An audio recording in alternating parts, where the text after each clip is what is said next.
प्रिय अम्बेडकर भक्तजनों, आप लोगों के समक्ष मैं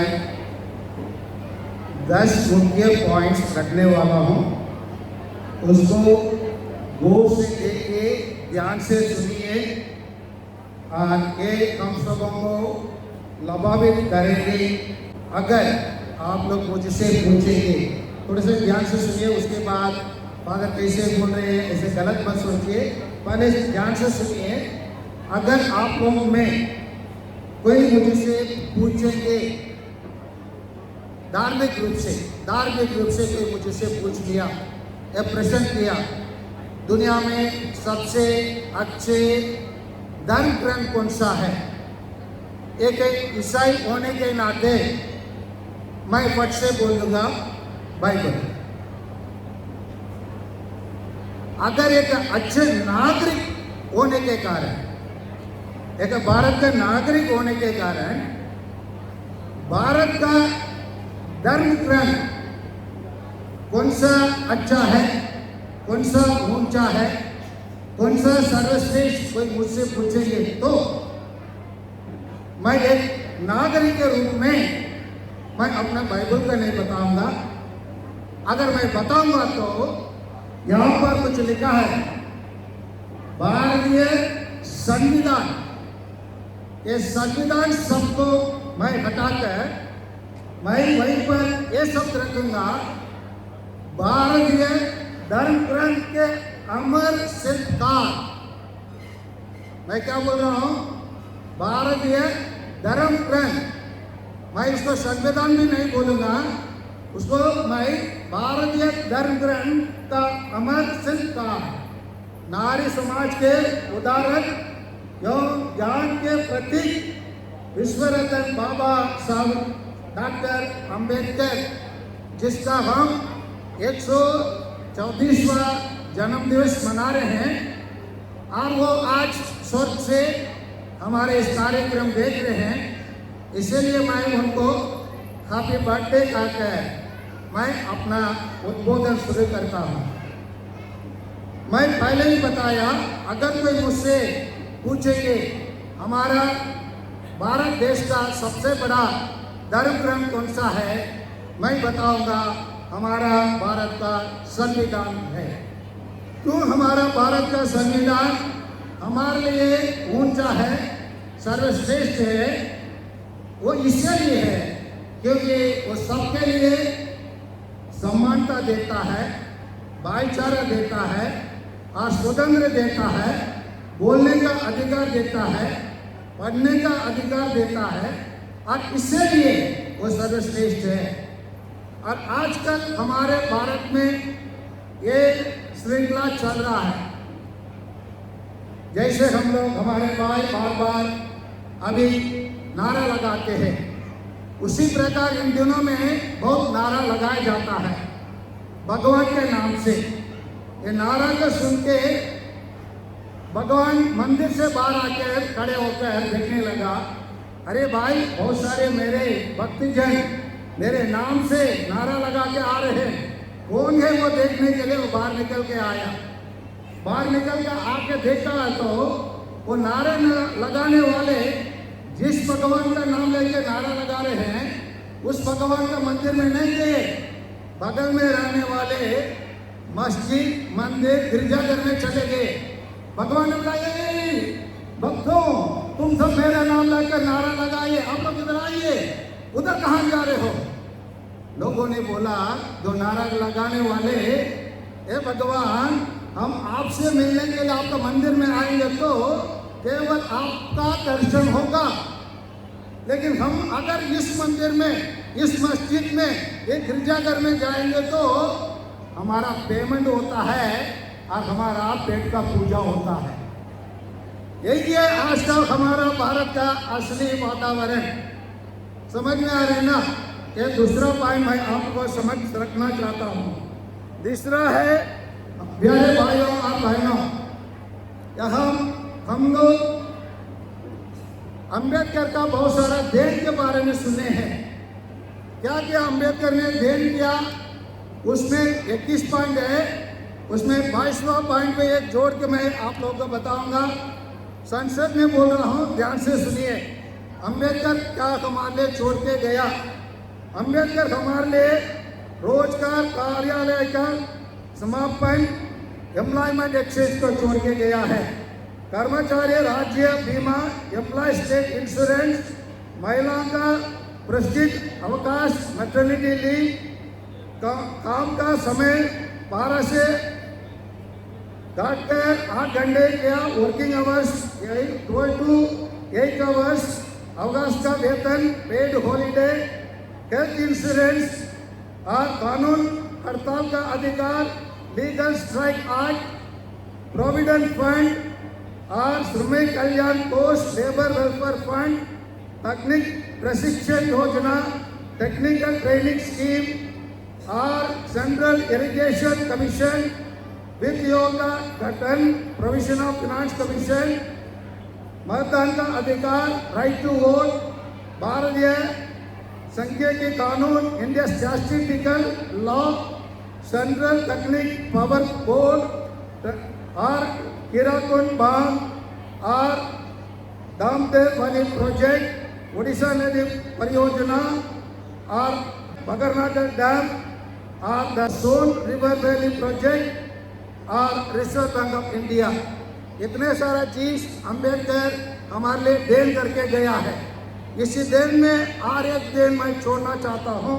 इसके पहले ही बताया हूँ और भी आप लोगों के सामने बताने में मैं मजबूर हो रहा हूँ। वही है, गांधी जी का जीवन जीने का देन दिया है वो अंबेडकर। वो कैसा है? पूना पैक्ट कहते हैं, पूना समझौता कहते हैं। पूना समझौते के टाइम पर Mahatma Gandhi fast on to death कर रहे थे, मृत्यु तक उपवास कर रहे थे, मरने के परिस्थिति में थे। अंबेडकर गांधी जी के मांग को पूरा करने के लिए तैयार नहीं थे, क्योंकि वो SC ST और OBC लोगों को विरोध था। इसीलिए अंबेडकर तैयार नहीं था पूना पैक्ट में साइन करने के लिए। लेकिन पेपर वाले और राजनीतिक लोग उनसे अनुरोध किए, अंबेडकर जी साइन कर दीजिए, नहीं तो गांधी जी मर जाएंगे। अगर गांधी जी मर जाएंगे तो इसका नाम आप पर आ जाएंगे। इसीलिए उस पर गलत नाम नहीं आने के लिए अंबेडकर ने गांधी जी को जीवन जीने का देन दिया। जीवन का जीने का एक उनका लंबा आयु बढ़ने के लिए अंबेडकर ने देन दिया। इसीलिए मैं एक सच्चाई बता रहा हूँ। हमारे नरेंद्र भैया ने बहुत सारे बताया है और वकील लोग भी बताए और हमारे CGM ने भी बताए, बच्चे लोग भी बहुत सारे बताए। और एक चीज़ बताना चाहता हूँ, दुनिया में भारत के मूलवासियों लोगों का स्टैच्यू रहता है, मूर्तियाँ रहता है। उसमें 2 लोगों का मूर्ति ज़्यादा रहता है, एक है गांधी जी, दूसरा है भीमराव अंबेडकर। लेकिन उसमें ज़्यादा अधिकांश देशों में जिसका मूर्ति लगा गया है या जिसका स्टैच्यू है वही है हमारा भीमराव अंबेडकर। इसीलिए उसके लिए जोरदार ताली बजा दीजिए। भीमराव अंबेडकर के लिए हम बहुत सारा मूर्तियाँ पूरा दुनिया में है। यही है अंबेडकर का महानता। आप प्यारे भाई और बहनों, हम लोग MSW करने के टाइम पर हमको बताया जाता है, आप पहले जाओ वहाँ का समस्या को जान लो और समस्या का जानने के बाद उस समस्या का निवारण निकालो। निवारण निकालने के बाद ट्रीटमेंट करो। ट्रीटमेंट करने के बाद लोगों को उसको फॉलो अप करने के लिए बताओ। उसी प्रकार भीमराव अंबेडकर हमारे समाज में क्या हो रहा है उसको जाना, उसी ने वो पढ़ाई किया। 1 डिग्री नहीं है, 32 डिग्री पढ़ाई किया। पढ़ाई करके उसको ट्रीटमेंट के रूप में हमारे सामने संविधान को छोड़ के गया, ताकि हम संविधान को फॉलो अप कर सकते हैं। अगर हम फॉलो अप नहीं करेंगे, प्यारे भाइयों और बहनों, हम लोग सब क्रिकेट देखते हैं। क्रिकेट में हम लोग देखते हैं कि एक जमाने था जब गावस्कर कपिल देव का जमाने था, और उसके बाद मोहम्मद असारुद्दीन और सौरव गंगुली का जमाना था, उसके बाद धोनी का जमाना था, उसके बाद विराट कोहली और रोहित शर्मा का जमाना अभी चल रहा है। लेकिन हमारे लोग भी बीच में अंबेडकर के बाद कोई एक व्यक्ति जीवित रहा है तो यहाँ हम लोग के लिए केवल कंसरम दिखाई दे रहा है। बाकी सब लोग अंबेडकर के पहले जीने वाला व्यक्ति थे। हमारे बीच में अंबेडकर पैदा होने की जरूरत है। अंबेडकर पैदा नहीं होंगे। मैं ये बता रहा हूँ, हमारे देश में एक संविधान बनेगा, वो अंबेडकर का संविधान नहीं होंगे, वो मनुस्मृति का संविधान होगा। मनुस्मृति का संविधान किस प्रकार होंगे? EWS कहते हैं, इकोनॉमिकली वीकर सेक्शन, मतलब आर्थिक रूप से जो लोग कमजोर है उनके लिए आरक्षण दिया जाता है। उसमें कोई भी पोस्ट खाली होता है तुरंत यूं कराया जाता है। आज तक एसटी लोगों का बहुत सारा जगह खाली पड़ा है और उसमें न्यायालय में बहुत सारे जगह, हॉस्पिटल में बहुत सारा जगह, शिक्षा बोर्ड में बहुत सारे जगह खाली आज भी SC/ST OBC लोगों का जगह खाली पड़ा है। लेकिन EWS का एक भी व्यक्ति का सीट आज भी खाली नहीं है। इसको ये सच्चाई के जानिए, एक दिन मनुस्मृति अमल कर देंगे, हमारा अंबेडकर का संविधान जलाया जाएगा और नहीं तो क्या बोलेंगे, कूड़े के गड्ढा में उसका फेंक दिया जाएगा। इसीलिए ध्यान रखिए, अंबेडकर संविधान जैसे हम लिखे हैं, अमर शिल्पकार का लिखा हुआ संविधान अमर रहना है तो उसका जीवित रखने का काम हम लोग प्रत्येक जन का है। इसीलिए हम लोग में जब तक अंबेडकर पैदा नहीं होंगे हम लोग डूब जाएंगे, मर जाएंगे। और आगे प्यारे भाइयों और बहनों, और इसको ध्यान में सुनिए, ये चीज है, एक बार एक सफाई कर्मी से उसके पास BWM कार्ड रहा, उसके देखकर ऊंचे जात वाले बोलने लगे, आप रिजर्वेशन के कारण आपका ये BWM कार्ड आपके लिए मिला है। उन्होंने बोला मेरे लिए BWM कार्ड है तो है, मेरे जैसे सफाई कर्मी का काम आपके ऊंचे जात से एक जन बता दो। उन्होंने प्रश्न किया, कौन वो सैनिटाइजेशन का सफाई का करने का काम कौन करता है? हम लोग करते बताया है। यहाँ प्यारे भाइयों और बहनों, सफाई कर्मी केवल कम लोग रहते हैं, लेकिन मैं कहता हूँ वो सफाई कर्मी काम में भी आरक्षण होना चाहिए। उस आरक्षण में सभी लोगों को वो काम मिलना चाहिए, जहाँ ऊंचे जात के लोग भी आकर उसमें काम करें। जो हम काम करते हैं उसको दूसरे लोग भी करने की आवश्यकता है। इसीलिए हम उसी के लिए हम लड़ने की आवश्यकता है। और प्यारे भाइयों और बहनों, और ये बातों मैं बता रहा हूँ, आप लोग एक ध्यान से सुनिए। और एक दिन था जिस कांग्रेस सत्ता में रहा, इस अंबेडकर को विरोध किया, हिंदू एक्ट लॉ को पास करने के लिए नेहरू जी तैयार नहीं थे। लेकिन आज कोई कांग्रेस वाले वही संविधान को पकड़ के अंबेडकर एक विपक्ष के दल अंबेडकर बोलते रहते हैं और दूसरा दल वहाँ बैठकर जय जय जय कुछ और बोलते रहते हैं। इसी चीज को मजबूर किया अंबेडकर। जो कांग्रेस आज अंबेडकर का नाम ले रहा है, वही चीज को आज जो सत्ता में रहते हैं उन लोग एक दिन किसी संविधान को लेकर वही अंबेडकर का नाम लेने के लिए हम काम करने की अधिक आवश्यकता है। और अंत में मैं प्यारे भाइयों और बहनों, मैं रिजर्वेशन या आरक्षण क्या है मुझको समझा रहा हूँ। एक क्रिकेट मैच चल रहा है, उस क्रिकेट मैच का एक व्यक्ति यहाँ बीच में एक 6 फीट का कंपाउंड वॉल है, एक आदमी जो 7 फीट का है वो आराम से खड़े होकर देखता है क्रिकेट मैच को।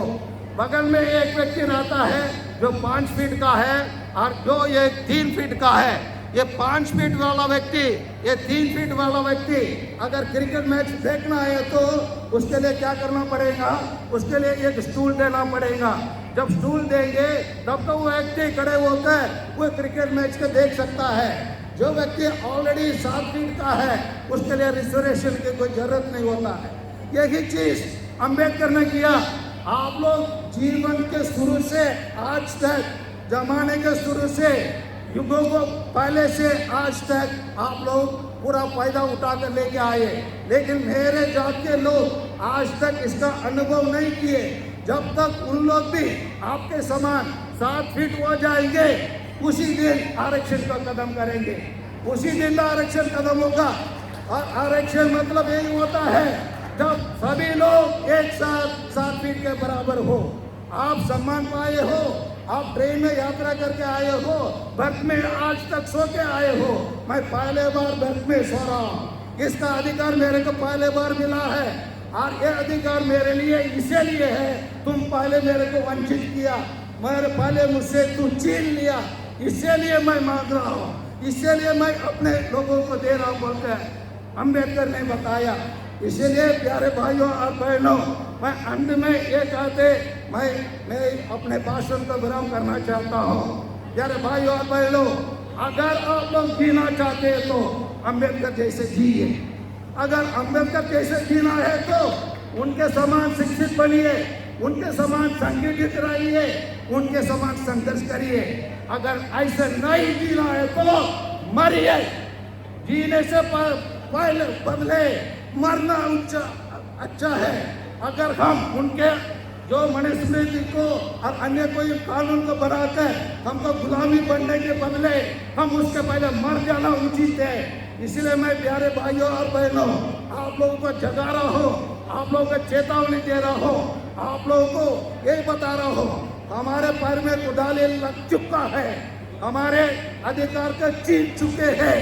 उन लोग ऐसे नियम बना रहे हैं, षड्यंत्र रच चुके हैं, साजिश कर सकते हैं। और उन लोग वो एक दुकान खोला है, वो दुकान का नाम है मंदिर। और मंदिर में जाने वाले ग्राहक होते हैं 4 वर्ण के लोग। ये ग्राहक को क्या करते हैं, आप लोग दुकान में जाइए, कोई अगर जाने माना व्यक्ति जाता है तो उसको दुकान के अंदर बुलाकर बैठा देंगे, समझ में आ रहे ना।